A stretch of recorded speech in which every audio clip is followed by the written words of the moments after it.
second goal from Almada, but he didn't win it back, and Honduras have themselves defeated. We're not even 5 minutes in, and we can already tell what the dynamic of this game is going to be like. A lot of possession for Argentina. Honduras just trying to condense the space as the swinging arm of Simeone gets to the face of a Honduran player. It's going to be up to Argentina to be able to speed up that possession in order to open up spaces against Honduras. Honduras will be more than happy to just sit behind the ball, hopefully win the ball in a good area, and perhaps go on the attack in some sort of transition. As for Argentina, again, the responsibility is on them to speed it up. The only time Honduras have scored against Argentina, they actually took the lead at San Pedro Sula back in January 03 through Saul Martinez, but Melito, Lucho Gonzalez, Mariano Gonzalez with the goals, giving Argentina victory there, like they've done in the previous two. For the diagonal, it's too much. Giuliano, who played majority of the time on the right-hand side in a 4-4-2 for Atleti. He's played a lot of games this season, and that maybe had something to do with the end of their season just falling down a little bit after their exit from the Japanese League. Poor kick out from Menjivar. Shot from distance, and the goalkeeper kind of redeems himself. It's again Giuliano Simeone, who, as you mentioned, is playing on the left-hand side tonight as opposed to the right-hand side, which we usually see him play for Atletico Madrid. Straight ball from Mengíbar onto the path of Giuliano Simeone, and Honduras just kind of dropped off. Simeone decided to, you know what, maybe I'll just have a go. Mengíbar ends up coming up with a save. Honduras dropping off, no pressure on the ball, and hits it well, takes a bounce in front of Mengíbar. Mengíbar has to react, full stretch, gets a touch on it. Good save. Got one back by Barco.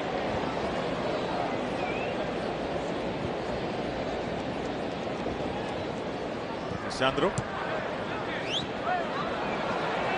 Thread the needle there, Barco. It's more often than not on the left-hand side for Strasbourg. It is. Hey. So I'm going to guess the stadium is seeing what we're seeing. Yep. Unless Palomo is deciding to take a bow.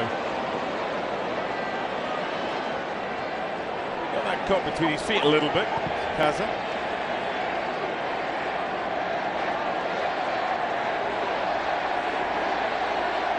Nicely done. Thank you, Che.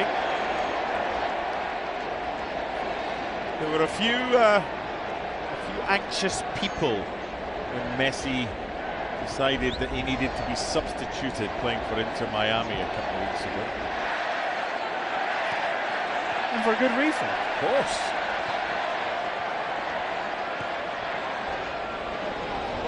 Argentina is still built around Lionel Messi. Celso for Giuliano. His pass doesn't get to its intended target. Again, he's heavily involved. Now, they can be a very competitive team without Lionel Messi.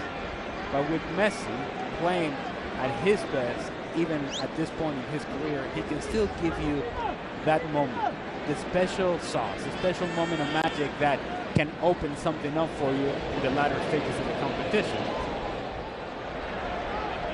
What you need to have from Argentina is that nucleus of players, that core group of players that works around Lionel Messi is willing and able to put that same amount of work rate that they did in Qatar. If they're able to do that, Argentina will have every opportunity to win this competition. Does he play every minute of every game? Well, if I'm an Argentina fan, I would suggest, I hope not. I hope that there are moments within a tournament that is a longer tournament because of the number of teams that are playing in this competition, that there is a chance for Lionel Messi to be able to take a few minutes off here and there. But that's going to be his decision and not so much Lionel Scaloni's decision. And I think at this point in his career, Lionel Messi does a very good job of understanding his body. And you'll see Lionel Messi for long periods of time walking around the field. A lot of the fans would kind of say, well, he's not running, he's not sprinting.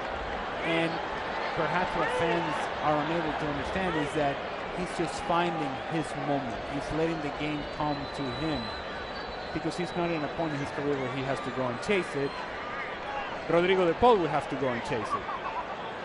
Ezequiel Palacio will have to go and chase it. Enzo Fernandez will have to go and chase it. As for Lionel Messi, he allows the game to come to him so that when it's his responsibility to give that moment of magic, he is ready, able, fresh, legs are ready to go and explosive enough to be able to do it.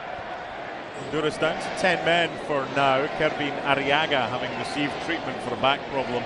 Been told he's going to stay off for 60 seconds by the referee. Plus Argentina's group, Algeria, Austria and Jordan, they shouldn't need Messi to play 90 minutes in all three of those games. Assume not. Then again, they, as I mentioned a few minutes ago, they did lose to Saudi Arabia to begin the World Cup in Qatar. So on paper, it's a very accessible group for Argentina. It should be a comfortable group for Argentina, which then should make it a comfortable minutes for Lionel Messi. Giuliano. And the diving header from Lautaro is well clutched by Mendjivar.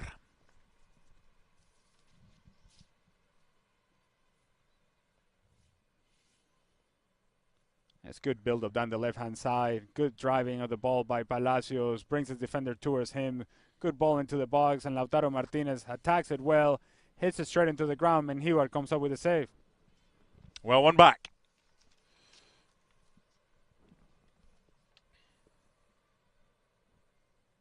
Rosales. Rivas. Good pressure by Hiai.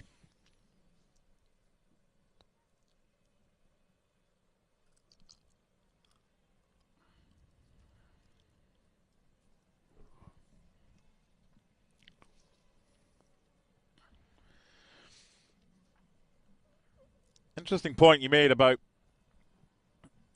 Argentina losing to Saudi Arabia. Then they went on to win the World Cup. In 3 of the last 4 World Cups, the defending champions haven't even got out the group. France, the exception. They made the final in Qatar. But prior to that, Italy, defending champions from 2006, didn't get out the group in 2010. Spain, defending champions from 2010, didn't get out the group in 2014. And Germany, defending champions from 2014, didn't get out of the group in 2018. Strange things can happen. They can. However, yeah, not that group. I am comfortable in suggesting that Argentina will get out of their group in this upcoming World Cup. Yes. This is Thiago Almada. He does thread the needle. Nice turn by Lo Celso. Hiai.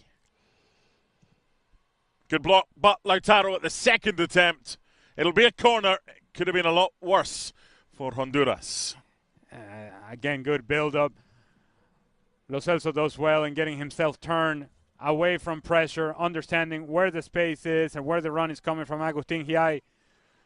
And from there, it's a good cross. It's good contact initially from Lautaro Martinez. Well blocked from Honduras. And then I'm thinking Lautaro Martinez is looking at the uniform Honduras and saying, yeah, that looks like our uniform. There you go, Lionel. Tap in. Oh. First corner.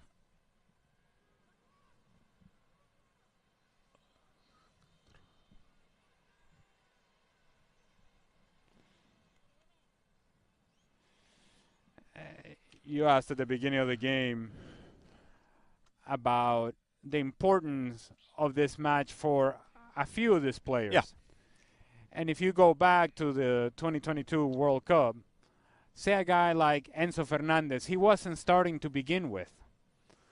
They lose that initial game to Saudi Arabia, and some changes needed to happen for Lionel Scaloni, and he was one of those changes. And you think back to the sort of World Cup that he had.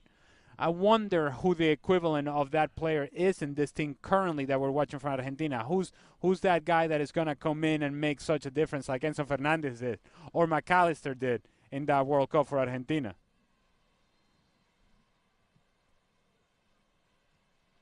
Battling away to try and win possession. Down goes Lo Celso. Down goes Simeone. Play on, says the referee. And Lisandro wins it back. Palacios.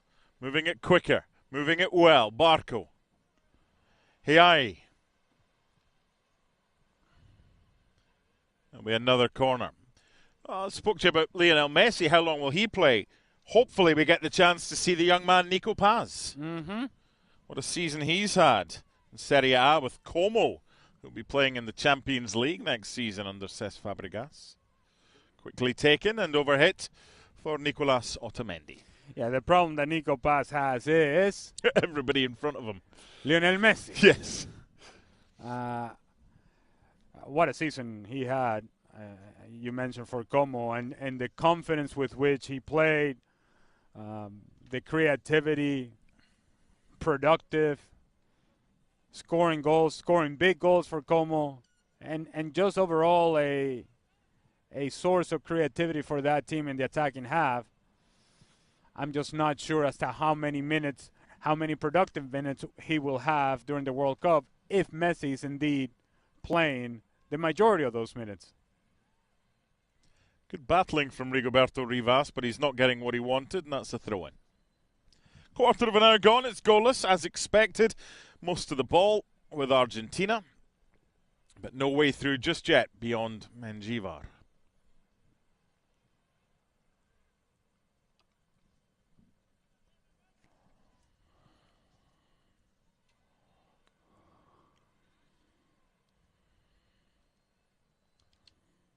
Sacasa.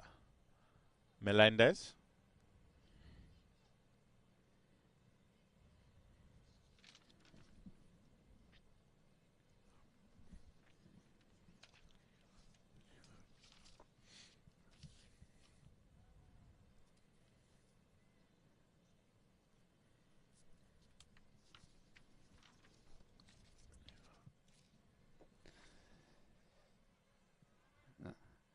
I know we've spoken quite a bit about Argentina, and you mentioned it briefly in the open about Honduras and how their qualification process fell apart towards the end. And you called it interesting. That's because you're a nice guy. The other way to describe it is a disaster. A disaster, a total collapse from Honduras late in the qualification process. And it wasn't just that they finished second in their group. Is that they didn't even qualify to the playoff. Yeah. Suriname. Mm-hmm. Let me repeat that. Suriname, they qualified to the playoff instead of Honduras because of goals scored. So the collapse was dramatic. And to make it even worse, when they were tying the game 0-0 against Costa Rica in the last day of qualification, they played for the draw thinking that was going to be enough. Yep. They were wasting time late when they needed to score a goal in order to make sure that they qualified. They thought that they had secured the playoff. They certainly did not. So it was not only a collapse, but an embarrassing collapse at that. And one diagonal, and here's the opportunity for Rivas. Well defended.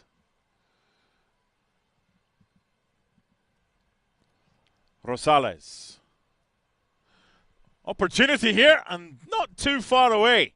Best chance of the game so far for Honduras. It's a diagonal ball that cannot turn Argentina around. They are able to win the rebound. Eventually, Evan Rodriguez just jumps on it, puts his laces through the ball, just can't quite keep it down. Courtesy dive from Juan Musso. 0-0. Am I allowed to say who Suriname faced in the Intercontinental semi-final, or is it still too soon? No, you can say it. I don't know how I'm going to react to it, but you can say it. Bolivia. How did Bolivia do today against Scotland? They were thumped 4-0. Yeah, good to know. That's all our goals used up. I remember sitting in a booth with you. Can't remember what game it was, and we were talking about Venezuela being at the World Cup. Hopefully, because you started so well. And then Bolivia's victory over Brazil in the final game, very painful. Combined with Venezuela's loss against Colombia. Yes. Wide by Valentin Barco. Yeah, no, I haven't turned the page. It's a good thing that I haven't let it go yet. And here's an opportunity on the counter for Honduras. Luis Palma. That looked a good tackle by Barco. Referee agrees, saying the ball was won.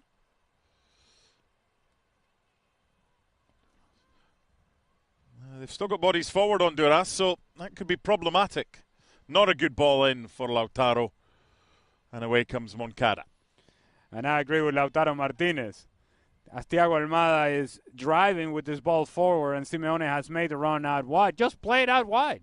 And then that allows Lautaro Martinez to set up his run inside the 18-yard box, away from the defender, expecting the cross coming from Giuliano Simeone. Thiago Almada decided to go with a ball squeeze between two defenders, and this is a good tackle from Valentin Barco, gets there in time, wins the ball back.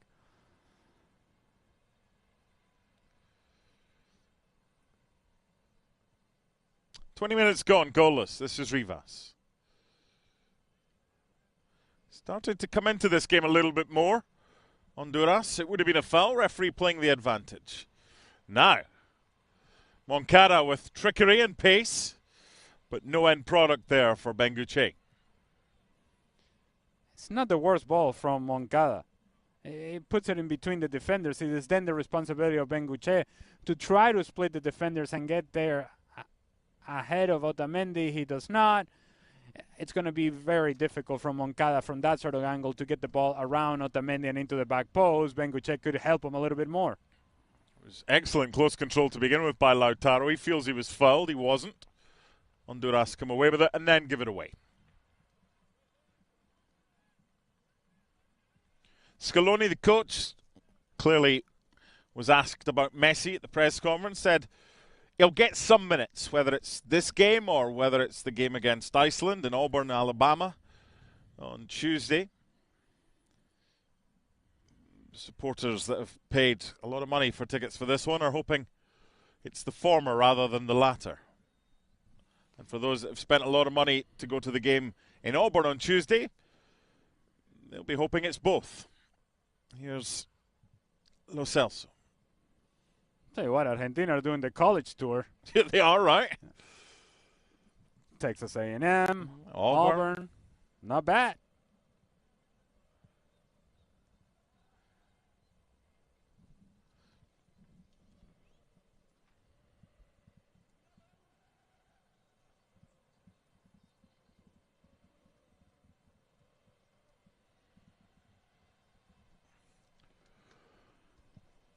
National teams in college towns. Great to see. Chattanooga as well, getting into the World Cup spirit. Oh, no. You know what it is. This cooling break is brought to you by Gatorade. No.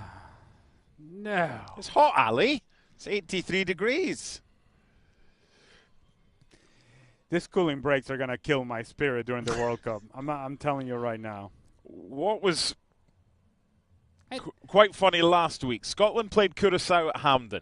It was freezing. They had a cooling break because that's what all these Road to 26 World Cup friendlies have to have. And they will have it at the World Cup, and everybody's sort of trying to get used to it and what have you.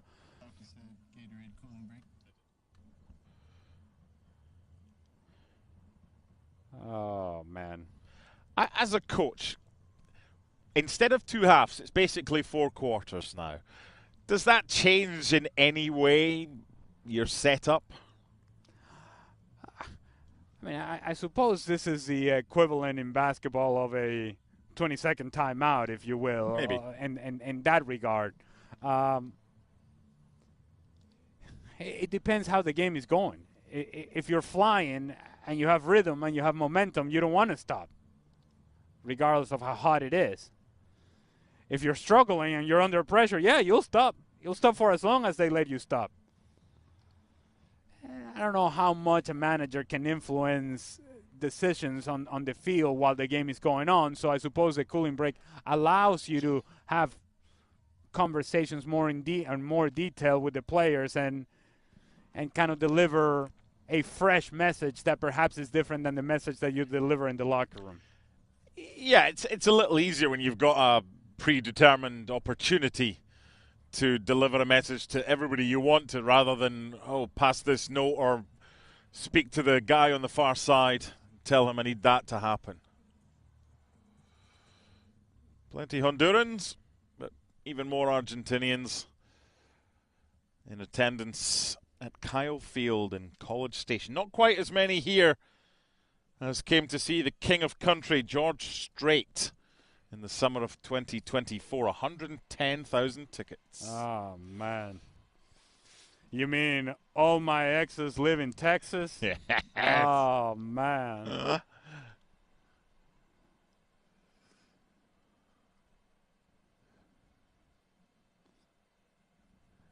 Lionel Messi and Cristiano Ronaldo will set the record of playing in 6 World Cups, which is quite incredible.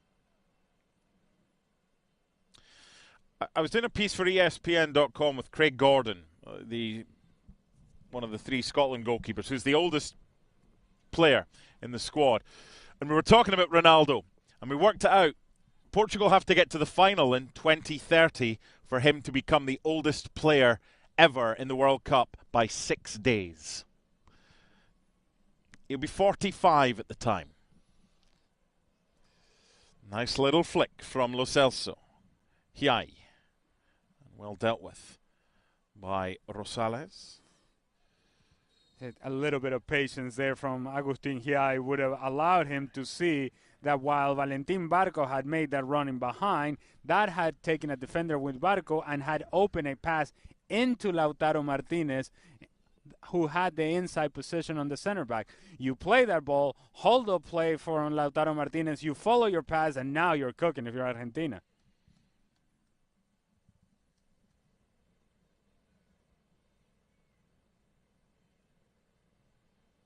It's a foul. Remember a few months ago when there were questions because Lionel Messi refused to confirm that he would definitely be playing at this World Cup? Good to see him in the squad. There was never any doubt, though, was there? Well, no, but I would argue that after they won the World Cup in 2022, if there was a time to walk away from the national team, it would have been then. But once he started playing qualifiers and you're going to go through the struggles of qualifying and the long road that it is qualifying in South America and CONMEBOL, then the reason that he was going to put himself through that was because he was going to play in the World Cup. Otherwise, you say, muchachos, take care, buenas noches, I'll see you guys later. Lo Celso. Got 2 players making the same run there, Almada and Barco, but no harm done. This is Lisandro Martinez, Ezequiel Palacios.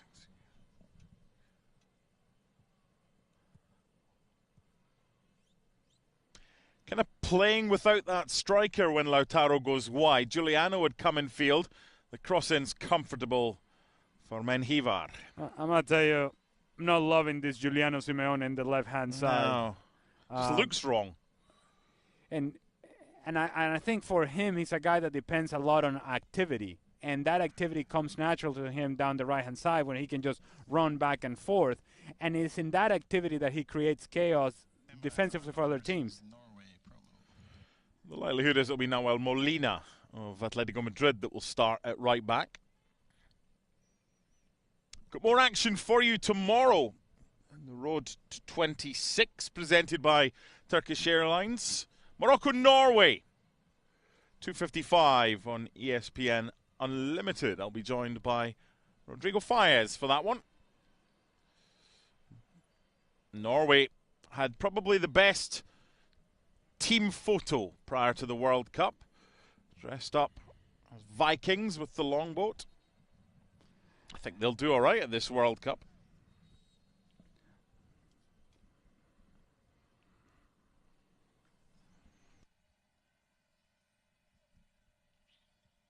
And Morocco in with Brazil.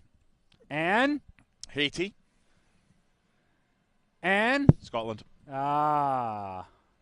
It's our second game. Brazil start against Morocco. It's a good one to begin with. The new world rankings are going to have Brazil in 6th and Morocco in 7th. The new world rankings are going to have Argentina at number 1, ahead of Spain and France. A lot of the ball, but looking for a little bit of inspiration. Lo Celso. Oh, somebody's got to shoot the ball, Mark. Yeah.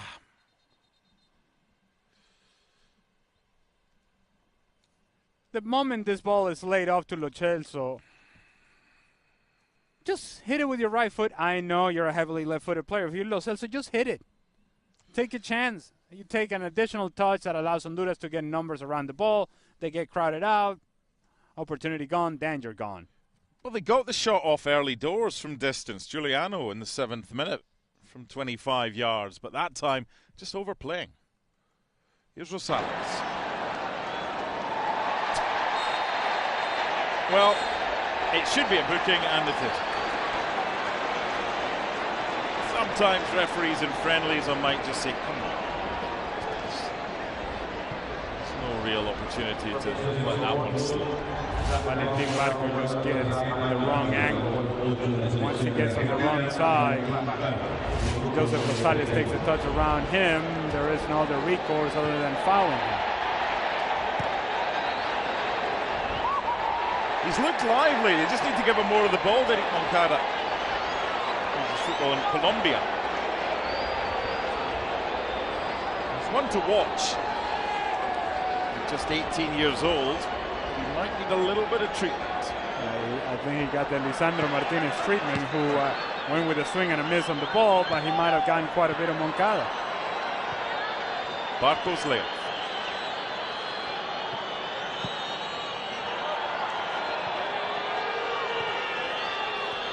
Honduras fans in the crowd whistling in the hope that the player can get treatment. Yeah, he got a whole lot of him, Lisandro Martinez. In real time, I felt like the swing and a miss by Lisandro Martinez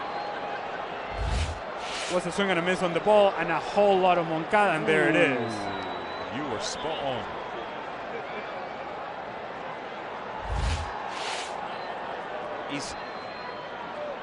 When he's ended up off the field, he's then hobbled back onto the field and gone down. He's clearly hurt. And Honduras are asking, where's our free kick? And when there's no play, the attention turns to a man who's currently sat down, Lionel Messi. And the chants emanate from the stands.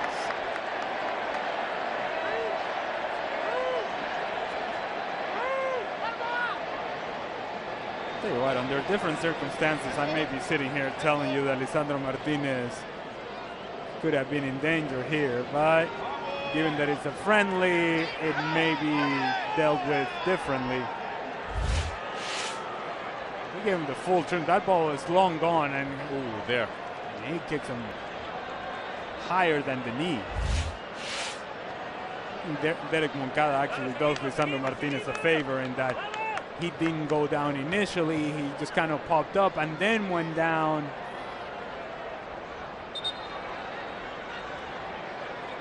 Let me just say that if he had sold that differently, maybe the referee makes a different decision.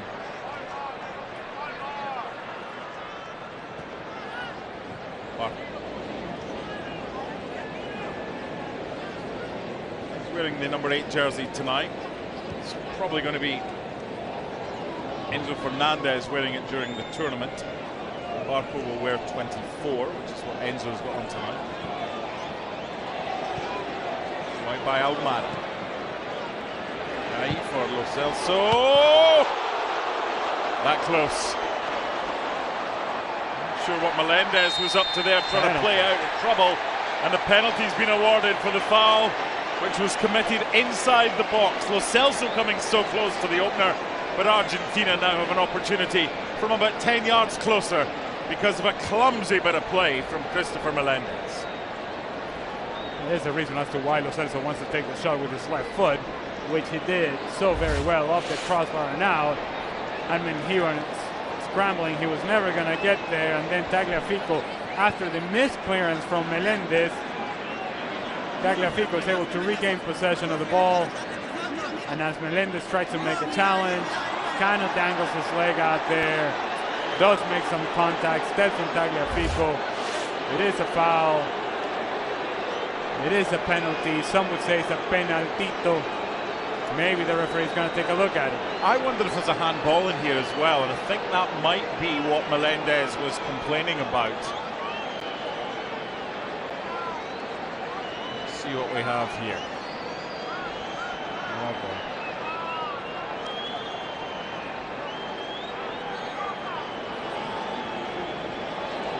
VAR's helping out with the location of the foul.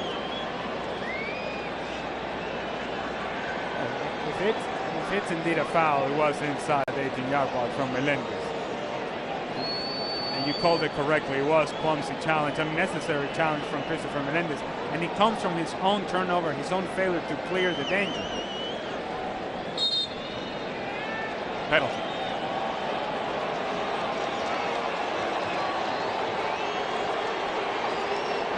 "36 goals and 75 caps." Lautaro Martinez.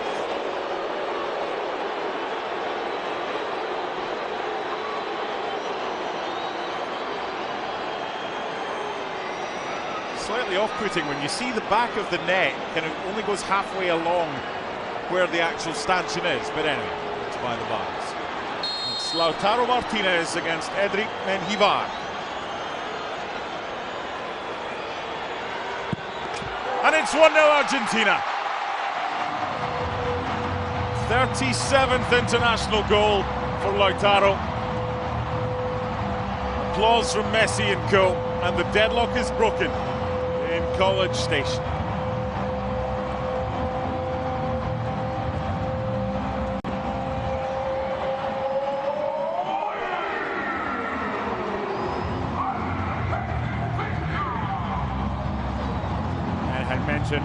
Of the players that could really take advantage of a game like this one, it would be Lautaro Martinez. Takes it so well. When Menjivar gets it the right way, there's a whole lot of power behind it. Maybe gets the slightest touch on it, maybe not. It goes into the back of the net. Well taken. As for Christopher Melendez,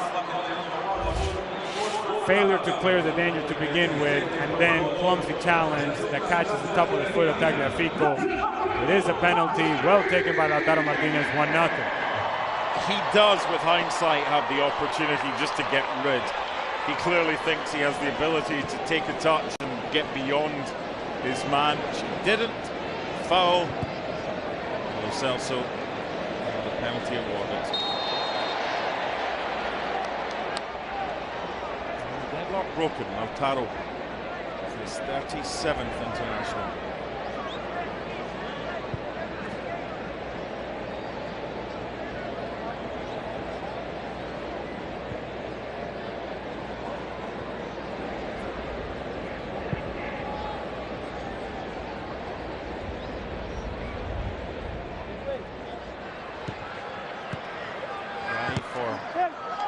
Giuliano, who's back on the right-hand side now. Barco. Palacios. And Almada gets back. Maybe the coaching staff was listening to us, and then they passed on the information to Lionel Scaloni. Simeone on the left-hand side just doesn't make a whole lot of sense. They may have tried it. Didn't work. Let's get him back to the right-hand side. Yeah, this is the place to try it, either this game or against Iceland. Try something a little bit different, but I doubt we'll be seeing him on the left during the World Cup.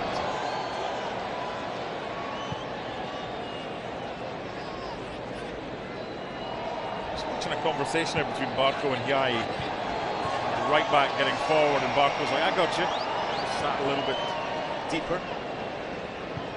This is when the understanding with Simeone has to be very clear. If Hiai is taking the wide area, then Simeone has got to come inside. If Simeone goes wide, then Hiai can work the inside channel. But that only comes with playing together. And let me just tell you, it can't happen if Simeone is on the left-hand side. The hardest workers in La Liga. A number of occasions last season with Atleti, he would come back and help either Marcos Llorente or Manuel Molina.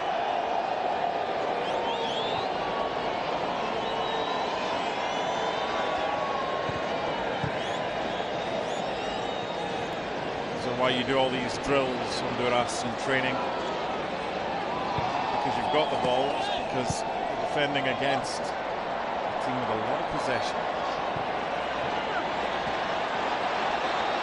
If he'd continued, he actually stopped a little bit. If he'd continued the run that Lo Celso thought he was going to make, Lautaro, then it might have been different. I think, and I'm going to go into Lautaro Martinez's head at this point.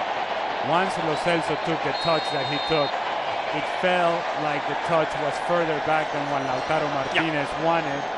Therefore, I believe Lautaro Martinez thought the angle was gone and there was no space for him to attack at that point. Hence why he stayed in between the two center backs, looking for a different angle for to support Lo Celso and make the pass for Lo Celso easier. There's been no further video evidence of Lionel Messi on the big screen, so the noise you can hear in the background is the wave which is being attempted around Kyle Field.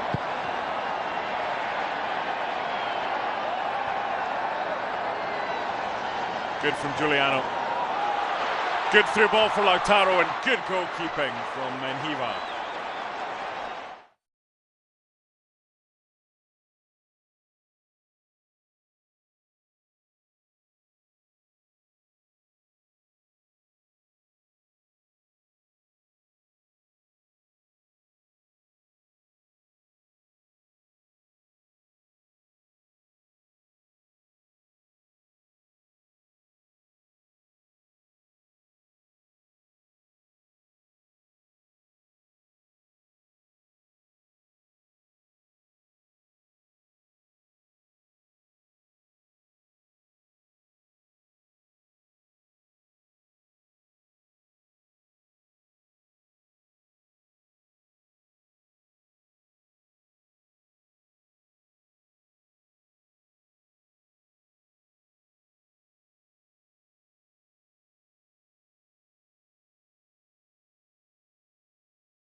And then Lo Celso can cover the left-hand side.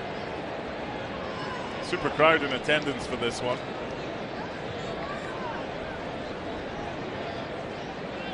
Biggest college stadiums in the United States. Capacity of 102,733.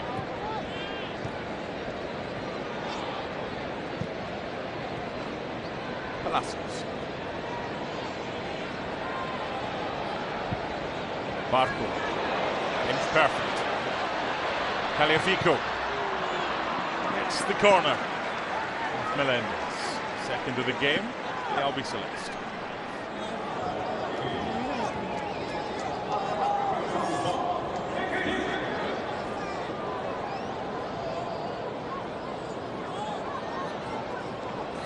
Argentina in Group J at the World Cup, so they'll be one of the last teams to play their first game.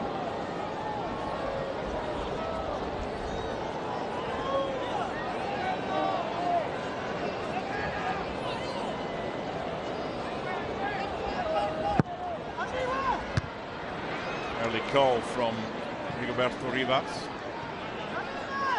Almada. Good ball. It's a nice little flick by Giuliano, but Mendjivar was in the right place at the right time. Good move, though. Nice piece of skill by Rosales. 4 added minutes.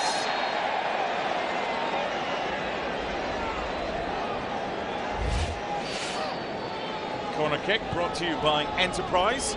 I wonder if Simeone is aware of Lisandro Martinez behind him, because if he just lets this ball go, Lisandro Martinez has a tap in. As an attacking player, thinking you're the only one who can score. Tries to go with the back heel, doesn't make the contact that he wants, still 1-0. You're in that position, you hear that shout, you're doing exactly what was just done by Julian. I don't know what shout you're talking about. That's not a free kick, and he's told to get up again.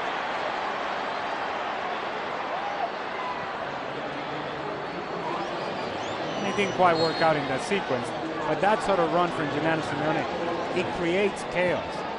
It creates tension for defenders because he is so vertical, he'll get after defenders. Again, didn't quite work out in that particular sequence, but it does, I think, unbalance what a team is trying to do defensively. And Rigoberto Rivas just lacking the quality with the delivery yet. So we're heading towards 90 seconds into the 4 added minutes. Road to 26 with Turkish Airlines replay. Nothing doing with that. How would you assess what you've seen from Argentina in this first half? Just about what I expected. A lot of possession in the attacking half. They've created a couple of chances, scored a goal. Probably haven't been as goal dangerous as they would want it to be. But all in all, I think it has been a useful exercise so far. Sloppy from Arriaga, picked up by Almada. The cross doesn't reach its intended destination, but it does allow Argentina to get their 3rd corner and Lo Celso to go over to them.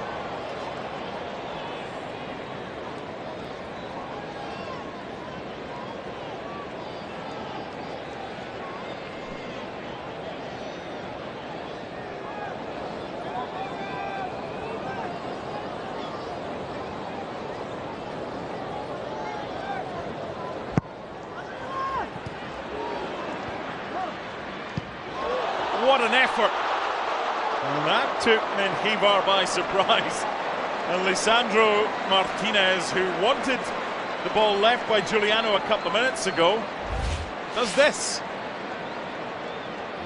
That took Lisandro Martinez by surprise.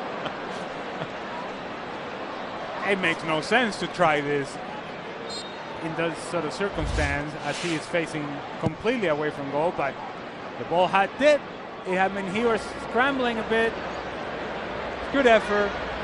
It makes for something to talk about, but really it was not goal dangerous. It was audacious. Yeah, creative, athletic, productive, not so much. You ever scored an overhead kick from inside the 6-yard box? Yes, and outside the 6-yard box as well. You doing outside the 6-yard box? That's a different question. Here's what doing that. Rivas. Great work by Barco. He's had a good first half. Yeah, he has. The first couple of minutes when he saw the ball 3 or 4 times, just energetic. He's always been like that. They played him at left back. They played him at left midfield. He's playing that central left role in midfield tonight, but his energy is outstanding.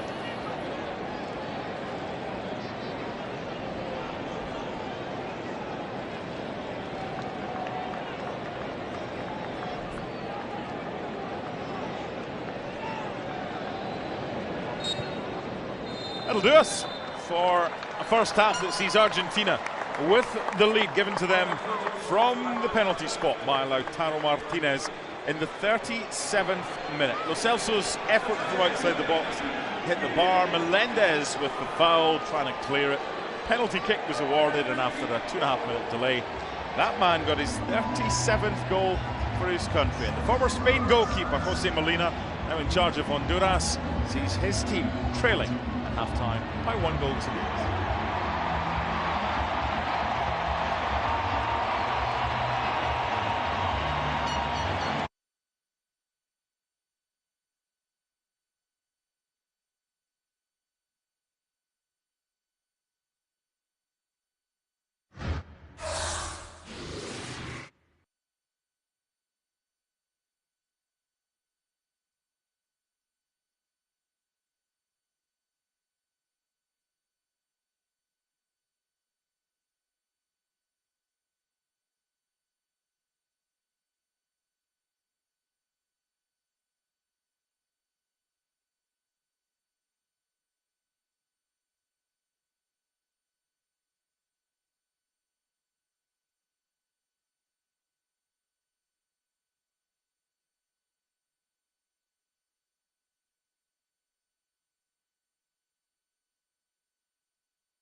First half highlights: Argentina against Honduras from Kyle Field in College Station, Texas. In the 11th minute, Giuliano would set up Lautaro. It's a comfortable save, but that was when Giuliano was playing on the left. That's good build-up down the left-hand side. Starts with Ezequiel Palacios driving with the ball. Eventually gets the ball to Simeone. Good header from Lautaro Martinez. Comfortable save from Mejia. Wasn't the worst effort in the world by Edwin Rodriguez. It was just a little reminder to Argentina. Comfortable broken play. Rebound falls to Edwin Rodriguez. Ball is always right, and Juan Musso made it more interesting with the dive. Didn't really need to do that. Still 0-0. Okay, here is the strike that hits the bar, and then the foul on Tagliafico by Melendez. He's got the chance to clear it, and he makes a miss. It's a combo package of mistakes. One, he doesn't clear it, and two, he steps on top of the foot of Tagliafico. It's a good effort from Lo Celso. Mejia was struggling to get there. It is indeed a penalty, and Lautaro Martinez takes on the responsibility. Hits it well. Full stretch from Mejia. Can't quite get there. 1-0. 37th goal for Argentina in 76 appearances. Argentina-Iceland. The Albi Celeste's College Town Tour continues from Auburn.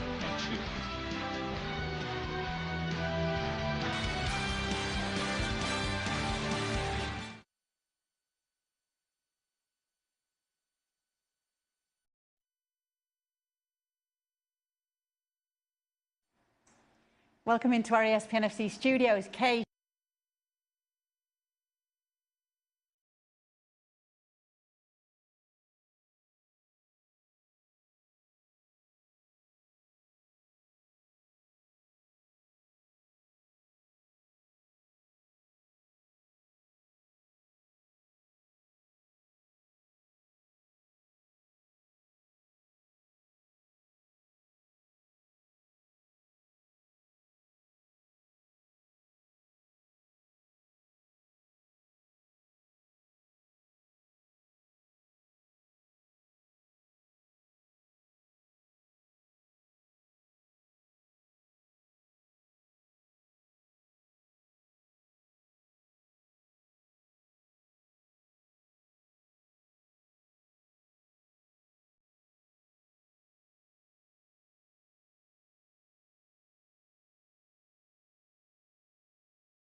Welcome into our ESPN FC studios. Kay, Shaka and Craig here, less than a week away from the World Cup, and so we put Shaka to task to bring us his international power rankings. France is still 1, Spain 2, England at 3, teetering, Argentina I'm not. Why are these teams where they are? I think the top 4 are the 4 favourites, understandably. I think France and Spain are the best 2 teams in the world. I've picked France to win it, so they're number 1. England, Argentina. England, I'm teetering a little bit after seeing Tuchel's squad. Argentina, I have concerns about, but I could say that about everybody else. I think Portugal will provide an incredible threat, as will Norway. Norway above Brazil? Norway above Brazil. Brazil weren't great in World Cup qualifying. They came better later on once Ancelotti was involved. You've literally just chucked Colombia in there, haven't you? No, Colombia finished 3rd in CONMEBOL, but Copa America finalists, so I think they're deservingly where they are. I can't remember who 9 and 10 are. Dutch. Morocco. The Dutch and Morocco. The Dutch and Morocco. Good job. Someone's taking notice tonight. Yeah, well, it's a lot of data for me to process. To be honest with you, your phone ran off the hook. Your phone was ringing off the hook 20 minutes before the show started. Yeah. We were hunting you down for your power rankings. It's a lot that goes into the rankings. There was a lot going into your mouth at the time. That's what it was like. Sandwiches and crisps, and there was a power rankings to be done. There's a lot that goes in. That's all I've got to say. Needs the fuel for the brain exactly. power. This is hungry work. This is. The World Cup's not that long away. A week away. You need to up your game. Sorry, Frank, but it's the Shaka curse. He said that France are going to win it, number 1 in the power ranking. Hold on, 4 years ago I picked Argentina to win it. Hang on. Hang on. Answer the question, Frank. Did you initially, though? Did you change your mind after the group stages? That don't count. Yes, it does. No, it doesn't. No, it doesn't. Yeah, it's what I thought. He changed his mind, so I'm a little bit worried, but that's But I'm pleased that they really think that France can be the favorites. I share the spot with Spain, but I'm very surprised that they put England third and only Portugal fifth. According to what I saw from Portugal and the players that they have, I think they deserve the third spot. But overall, I'm not surprised and disappointed about Shaka's power ranking. I like it, Shaka. I'm with you. I'm with you. But if France doesn't win, I will say that it's because of you we didn't win. Make sure to join us every day here on ESPN FC. But for now, we'll let you get back to the second half.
To upon it.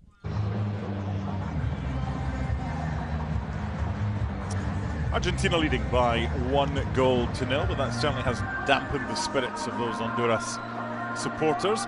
Everybody's in light blue and white tonight, especially the Honduras players, with Argentina in their change kit. College Station in Texas, Kyle Field, super attendance, and everyone's wondering about Lionel Messi. He's on the bench.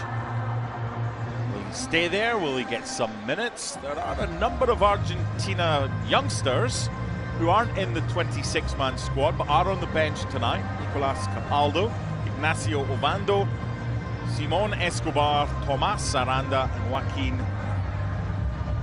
Frias. There he is. Have you seen this? No. Would you want his lifestyle?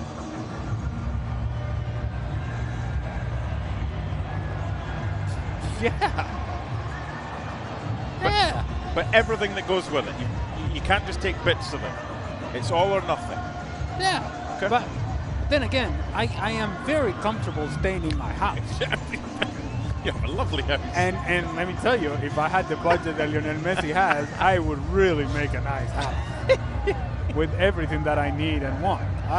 But that's me.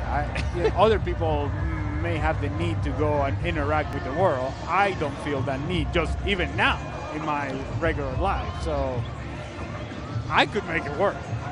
Others may be difficult. For me, it would be no problem. And for those, that'd be all right.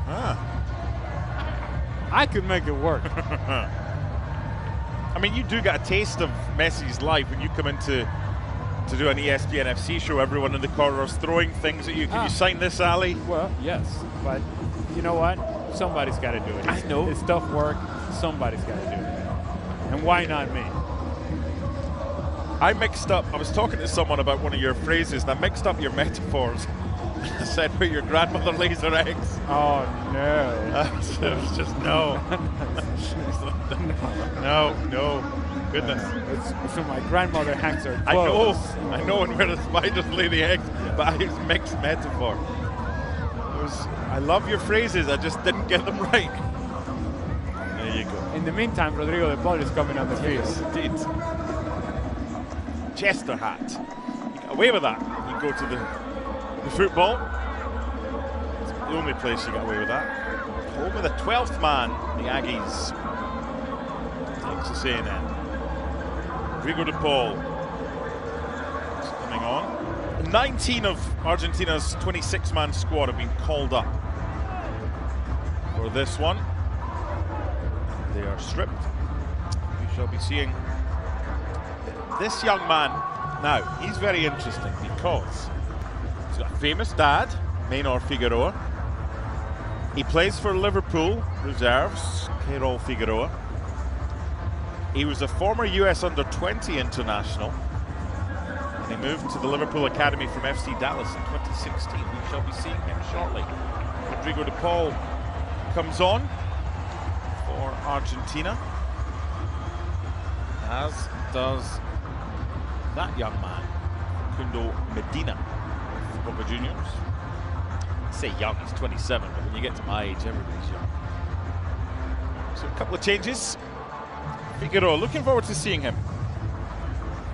Hasn't yet made his debut, but when the referee blows the whistle, it is a friendly, so he could still potentially change nationality back to the US, but we're underway for the second half. It's a debut for Keirol Figueroa, and we are seeing Facundo Medina and Rodrigo de Paul on for Argentina.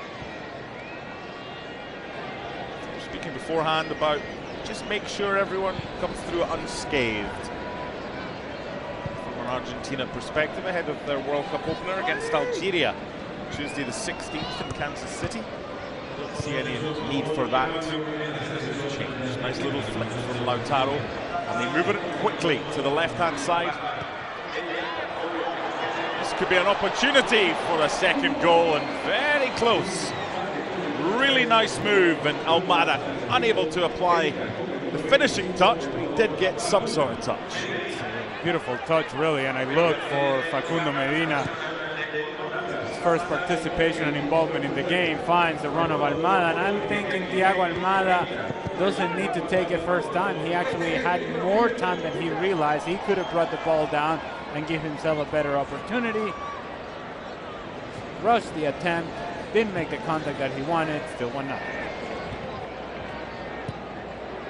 Imagine that Facundo Medina has come on the field for Nicolás Tagliafico. And I'm thinking that Rodrigo de Paul came on the field for Valentin Barco. He did indeed. Argentina on the front foot to begin this second half. Medina can also play as a centre-back, has done for Boca. But he's a left-back tonight. Rodrigo de Paul, Messi's teammate at Inter Miami, former teammate Giuliano at Atletico Madrid. Can I tell you, these are important minutes for Rodrigo de Paul. Sure. for people that may follow Inter Miami and those that may not, let me just tell you, he hasn't had the best of seasons with Inter Miami. And by saying that he hasn't had the best of seasons, I really mean there have been moments in which Rodrigo de Paul has been underwhelming. And I think some of it has to do with the fact they won the title last year. It almost feels like job done with Inter Miami, and he was looking ahead to the World Cup, and there wasn't a whole lot of investment in the early part of this season.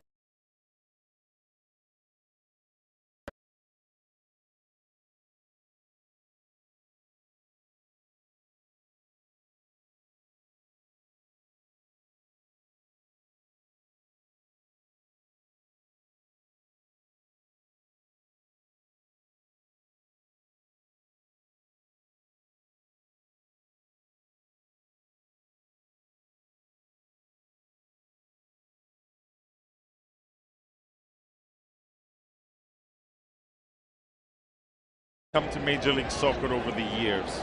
Those who buy into it have usually been successful.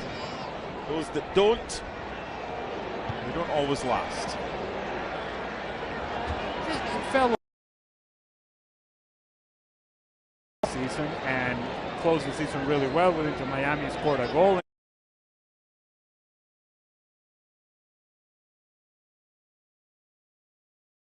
MLS Cup.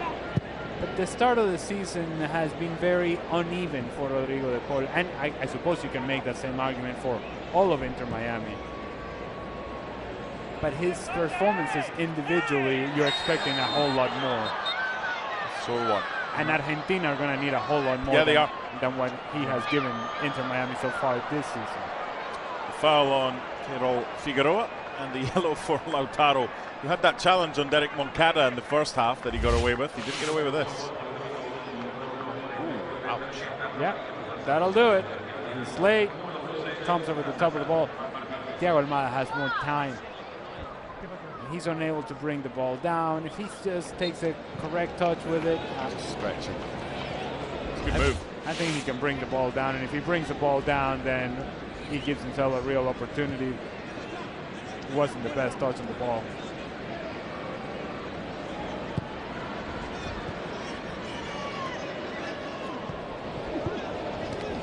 '86th cap for Rodrigo de Paul. Nice switch. Medina. Almada to Palacios. Bit of space here for Lo Celso. Giuliano. Big chance. Oh, awful attempt by Thiago Almada. Oh, mommy.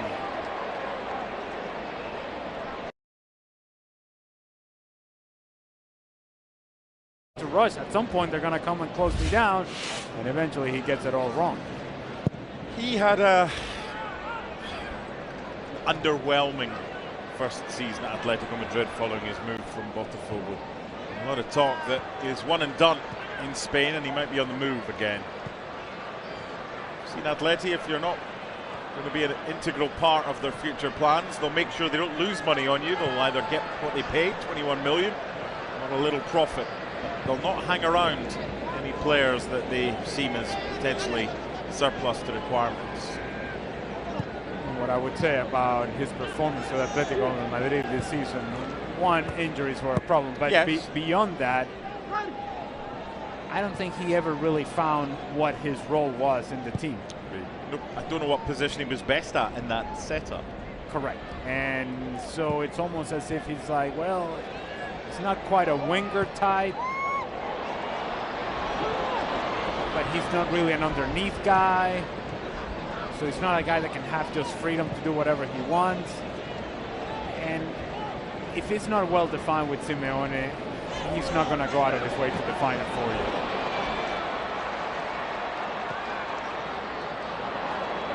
First bit was good by Rosales, the second bit not so much. Even tonight for Thiago Almada, he's kind of sometimes drifting, sometimes playing central. Right now he's kind of playing in that advanced 8, kind of 10 role. It's a nasty little clip of Lo Celso's heels by Luis Palma, who's not known for his tackling. neither is that man, Emil Maldonado.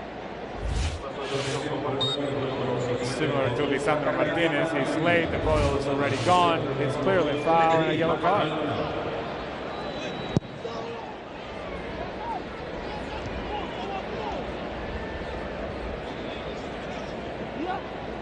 For a guy like Thiago Almada, I'm not trying to drive the point home here or anything, but you would expect him to dominate games like tonight, for example.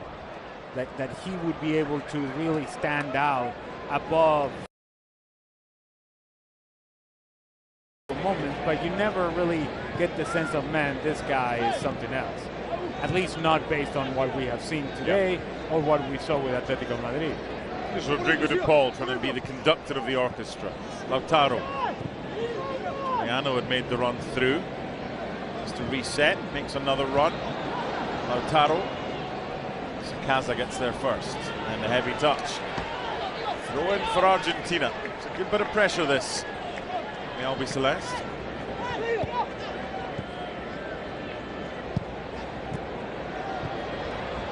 It's intricate, but it needs to be an end product. It's intricate, and it's very central. So there isn't a whole lot of space in that part of the field, and there isn't a whole lot of width to Argentina, which then makes it easier for Honduras to defend. Finally a bit of width. Almada drifting.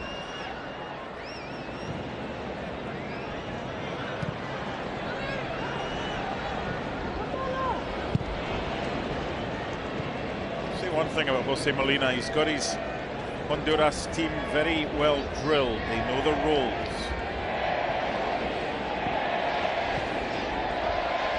Behind for Lautaro, little back flick. Chance for Juliano, it's two. Lovely goal.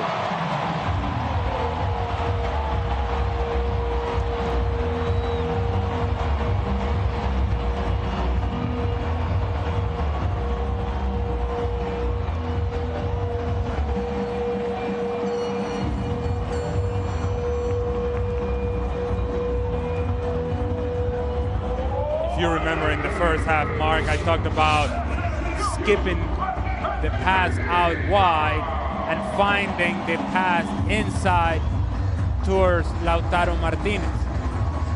And it is in that movement of Lautaro Martinez and the recognition of the space by Juliano Simeone coming from the right-hand side, far more natural for him to go from outside to in. The layoff from Lautaro Martinez, the run from Simeone, the initial run of Lautaro Martinez that opens the space centrally, that is well recognized and sorted out and picked out by Juliano Simeone. Little back heel action, good finish, 2-0. Well built by Argentina and well-deserved goal by Juliano Simeone. Yeah, super goal, super assist, and a super finish. Enzo's about to come on.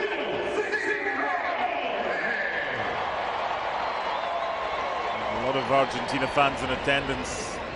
See if that's the only change that our team is going to make. If you see Messi, you probably don't see him until later on.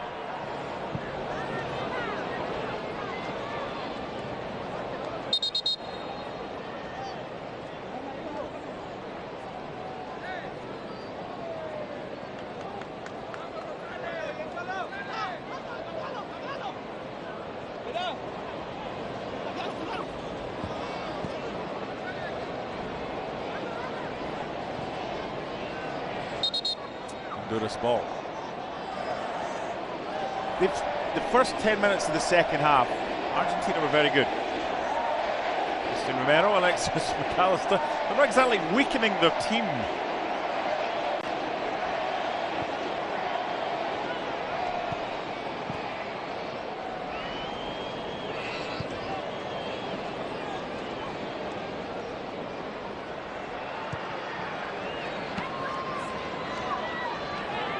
Final instructions from Walter Samuel, who's one of Lionel Scaloni's assistants, along with Pablo Aimar and Roberto Ayala. Talented quartet as players. Wouldn't mess with Walter Samuel, though. Sure, you could have a pretty competitive coaching match. Yeah, right. Before or after practice. A little small-sided game with the coaching staff. I loved watching Aymar in that Valencia team in the early 2000s. We're a long way from that with Valencia Oh nowadays. dear. They're trying to sell this Nuevo Mestalla as the only show in town. We want Messi is the cry from the Argentina supporters in attendance, and probably the Honduras fans as well.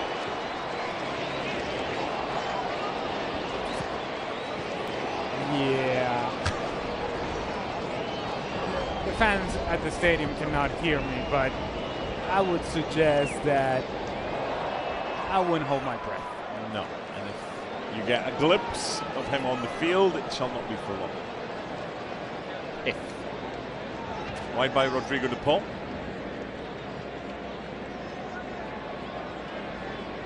He's kind of taken up that role that you asked him to.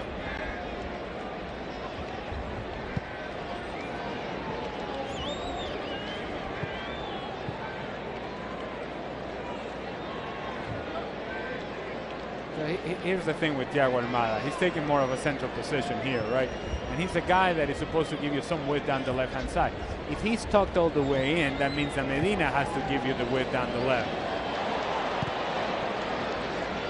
The problem is that I don't think Thiago Almada is such a good player in tight spaces that he becomes very useful to you in those underneath spaces consistently so. Nice back heel by Palacios. A lot of players involved in this move. Medina was taken late by Melendez. Play on, Almada's layoff. And Lo Celso denied by the block. They look like they're going to create something every time they come forward, Argentina, in this second half. Been very lively. Now that was a whole lot better from Thiago Almada. It was 1 and 2 touches, and more importantly, there was movement.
Give and go from Almada, but he didn't win it back, and Honduras have themselves defeated.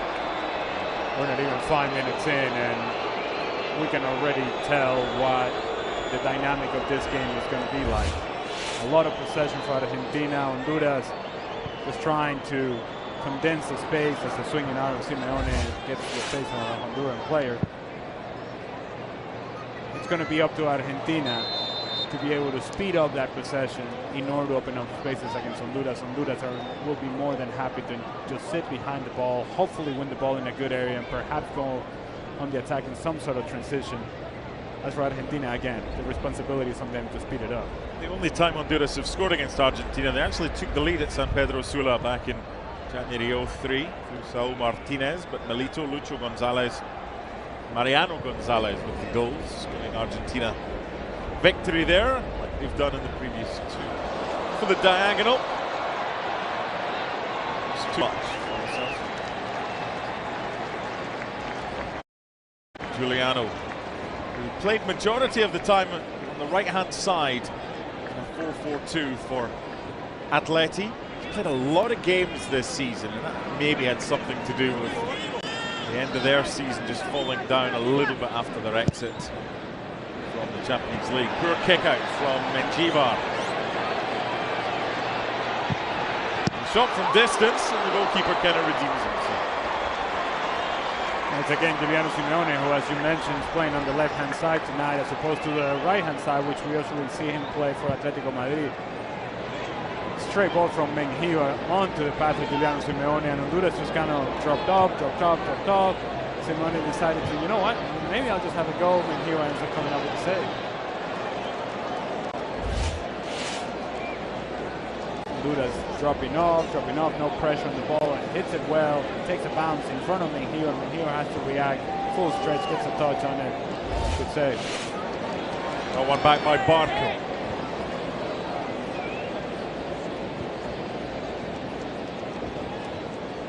Sandro. Thread the needle there, Barco. It's more often than not on the left-hand side for Strasbourg. It is. Hey. So I'm going to guess the stadium is seeing what we're seeing. Yep. Unless Palomo is deciding to take a bow. Got that caught between his feet a little bit. Kaza.